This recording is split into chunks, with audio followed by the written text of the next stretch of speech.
சொல்லுவாங்க தமிழ்நாட்டில் வந்துட்டு டேலண்ட்ஸ் அதிகமாக இருக்கு அப்படின்னு நிறைய பேர் சொல்லுவாங்க. பட் ஆனால் அது வந்து ரியல் டைம்ல நிறைய ப்ரூஃப் ஆயிருக்கு. பட் ஆனால் இப்போ பார்த்தீங்கன்னா நான் வந்துட்டு நம்ம காலேஜ் செஸ் டீம் கேப்டனாக இருக்கேன். ஜோனல்ஸ் வரைக்கும் போயிருக்கோம். இப்போ வந்துட்டு பார்த்தீங்கன்னா செஸ்லேயே எடுத்துக்கிட்டாலும் வந்துட்டு இப்போ வந்துட்டு 2022 வரைக்கும் மேக்னஸ் வந்துட்டு வேர்ல்ட் சாம்பியனாக இருந்தார். பட் ஆனால் வந்துட்டு அவரை டிஃபீட் பண்ண முடியல.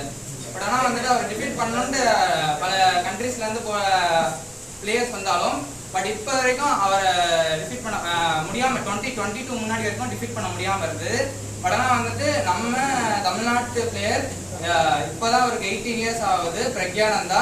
அவர் தான் வந்துட்டு 2022ல ஃபிடே டோர்னமெண்ட்ல மேக்னஸ் அத்தனை வருஷம் சாம்பியனா அந்த மேக்னஸை தோற்கடிச்சார். அது அந்த விஷயம் வந்துட்டு வேர்ல்டையே திருப்பி போட்டுது. அந்த இடத்துல வந்துட்டு எவ்வளவோ பிளேயர்ஸ் வந்துட்டு கிராண்ட் மாஸ்டர்ஸ்லாம் வந்து ட்ரை பண்ணாங்க மேக்னஸ் வந்து தோற்கடிக்கணும் அப்படின்ட்டு.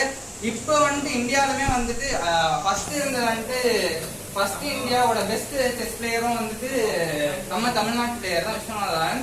இப்போ இருக்க first Indian player first chess பிளேயரும் வந்துட்டு பிரக்யானந்தா, அவரும் தமிழ்நாட்டு பிளேயர் தான். ஆக்சுவலா வந்துட்டு டேலண்ட் வந்துட்டு நம்ம ஓப்பன் அப் பண்ணாதான் வந்து நம்ம டேலண்ட் தெரியும். ஆக்சுவலா வந்துட்டு நம்ம வந்துட்டு டேலண்ட்னா சொன்னா டேலண்ட் வராது. நம்மளாம் வந்து நம்ம என்னைக்கு ஒரு ஸ்டெப் எடுக்கிறோமோ அப்பதான் நமக்கு டேலண்ட் வரும்.